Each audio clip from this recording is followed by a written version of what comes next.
Let's talk fall 2023 fashion trends. Part one, we've seen the runway. We know what we can expect. It's a little early, but also it's never too early because fall is coming around the corner and it'll hit us faster than we know it. There are a lot of fun things this year we can look forward to. Let's get into it. Color red. So red is the color of the season. We saw it all over the runway.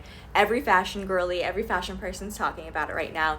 It is so beautiful and so fun. It's a little different than what we've experienced because normally red is like more of a Christmas color, but we get to experience it in like bright cherry red specifically, but bright reds, muted reds, all different kinds of reds being integrated into boots and I think specifically coats as well. But red is the color of the season. Cherry red specifically is so beautiful. So in bags and boots, whichever way you want to style it, coats, bags, boots, I feel like that's kind of how we'll see it most. Trench coats, all those similar things that we've seen just being integrated with the color red instead of just neutrals. But it's so fun because it adds a pop of color and it really elevates any basic outfit and makes it a fashion girly outfit, you know what I mean? So I feel like it's a very easy way to elevate any outfit that you have. So I'm really loving this trend.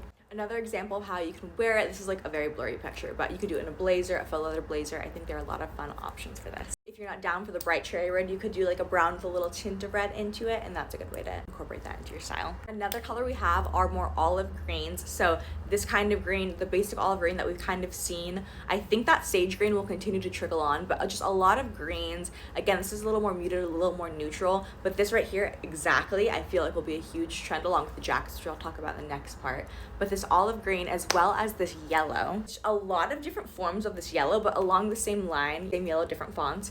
And I think that it's going to be really fun because we're bringing a lot of more bright colors that can also be muted down into fall, whereas normally we stick to that for like summer and spring, typically speaking. But this allows you to really use everything in your wardrobe at once, or to just add like a big pop of color to make something a little more statement like I was talking about earlier. But this yellow is so fun. It's also a bit 70s, which is kind of the next trend. A lot of 70s inspired looks on the runway, and even though this is a little bit more 90s and 70s, I think it's a fun way if you're not completely sure how to make it wearable. This is a good way to do it. I also last year took these pictures. I don't love the pictures, but a good way to incorporate it very easily are kind of just like flare pants. These are corduroy, they're brown, they've got a yellow tint to them, that kind of orangey color. So you can really integrate that yellow 70s color into just a fun piece like your pants or whatever it may be. Again, I know these are orange, but they've got like the 70s flair. And oh my God, I hate this picture, but I feel like this is a very good wearable way to bring it in a little bit. The long sleeve kind of tied up. Always like difficult taking what you see on the runway and bringing it down to very wearable style. So I feel like this is a good way to do it. Hate these pictures, they're really old, but